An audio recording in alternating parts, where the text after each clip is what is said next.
So, do you want to live as long as possible?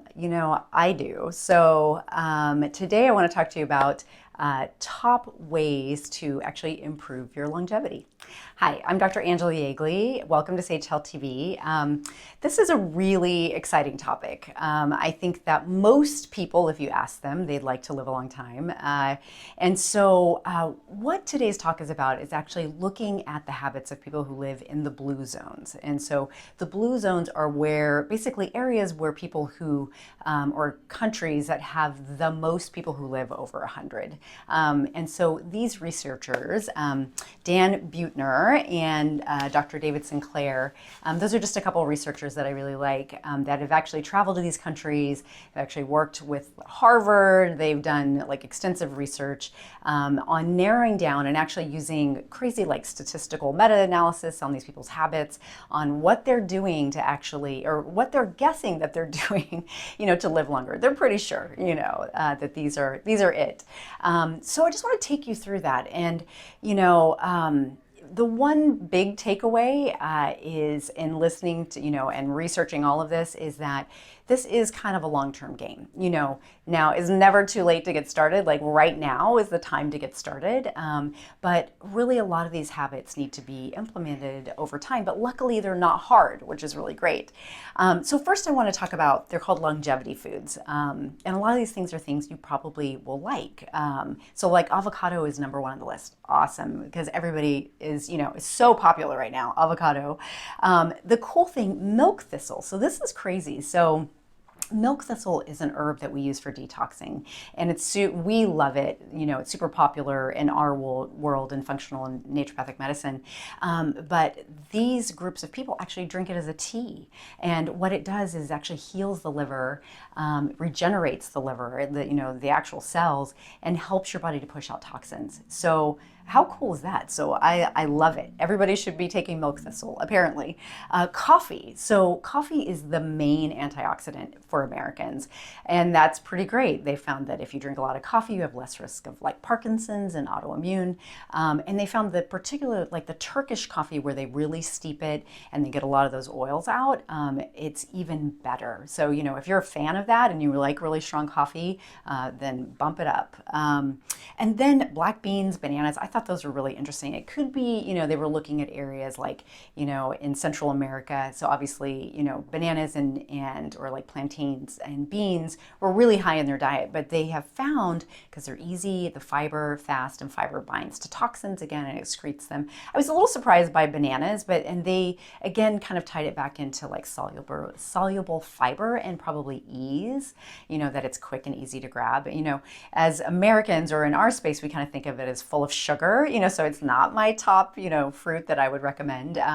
But interesting in the studies it is. So, and then these aren't on the list that they talked about, but we know the research around like, looking at, polyphenols, which come from, a lot of your dark berries actually have been associated with less risk of cardiovascular, like stroke, heart attack, things like that. So I would put those on the list too. So next, eat less. So I guess they have a term in Okinawa about like actually eating less, and they say it, now I can't remember the word, but they say it before they actually start eating. And basically this, the whole concept is stop eating before you're full. And what they found consistently in all those countries is that, people, they didn't stuff themselves. And unfortunately, I feel like in America, we kind of pride ourselves on that, on having like a huge plate and just eating as much as possible. And it does tie into, that portion control. Like we see the same amount of benefits like when people are doing intermittent fasting, and I'm not saying that an individual meal might be controlled with intermittent fasting, but, the same kind of changes or improvements in the cells, where the old cells are being killed off at a much faster rate, which is good, right? The damaged cells. You see that. So whether, again, I think you can incorporate this if you're eating less or you're doing like an intermittent fasting. Next, exercise. So this was really cool. They found the people who lived in the steepest villages lived the longest, which to me that is awesome. And the whole concept was daily movement. So, the people in the areas that again, were the oldest were constantly moving throughout the day. So like every 20 minutes they were getting up to do something, or, they were walking down to the market, or they're walking to see their friend. They're not driving to see their friend or driving to, meet someone. So, I think, I know it's harder with how our, if you're an American, like how that's structured, you have to be more intentional about getting out and walking. Maybe, walking your dog, that really helps, I think, if you have a dog. Or if you have a job where you're up constantly too, that helps. But otherwise, you have to build it in. You really just have to build it into your day.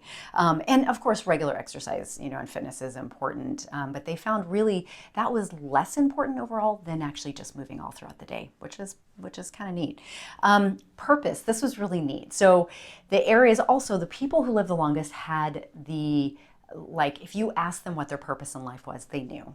And many times it was and it drove them throughout the day. Like they'd wake up and say, I am doing this because, I want to live long, I want to live long for my family, or to, enjoy this life, or, but they could tell you, they could describe it. And that was really, really prominent in those groups.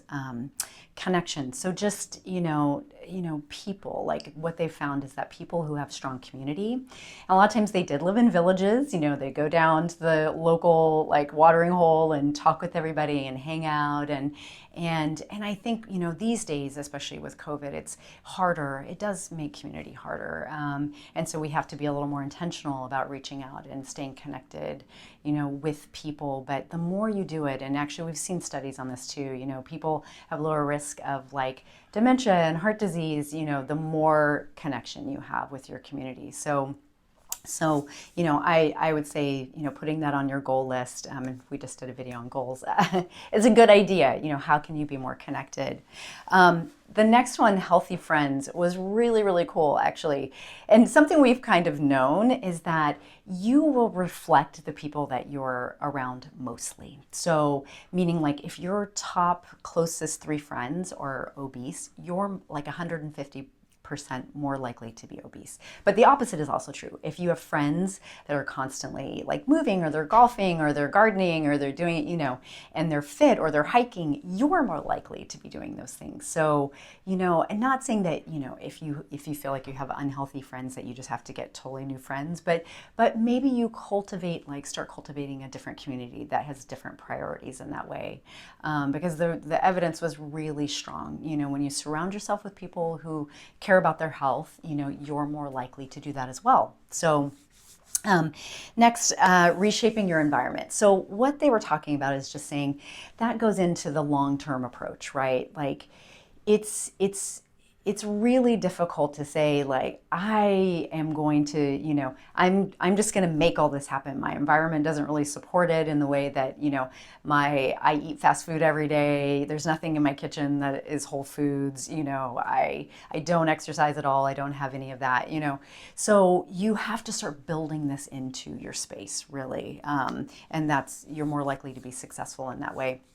Last couple things did come up. Alpha-ketoglutarate. There was actually a really long-term study on that particular supplement, and I thought that was really interesting that when they looked at the cells and the studies in people, the cells actually did reverse aging, which is really interesting. The particular one they used was called Rejuvent. So I'm okay, 600 milligrams a day, doesn't seem to have any downsides, really helps to build muscle, and so and also help the energy cycle and detox.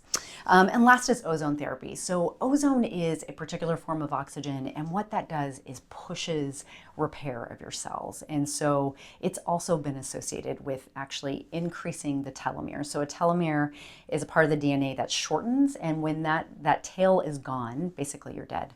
So it will actually lengthen your telomere. So that is way cool. So ozone can be done, you can take it in a capsule, you can actually, they call it rectal insufflation. Sounds like, not maybe the most pleasant, but it's not bad. It's like an air enema, or you can do it IV. So a lot of different ways. Some people can do it in water, but it's just, it doesn't last very long. So yeah, so if you have any questions about this, I would love to help you. Our team would love to help you like restructure, definitely diving into diet or helping you with kind of the movement piece or, getting you connected with programs that help. And also with, if there's any like mental health stuff where you feel like you're struggling with connection, we'd love to help you. So if you have any questions, please reach out, and love also to have you subscribe if you like this video. We definitely get them out a couple times a month. And thanks for joining me, and I'll see you next time.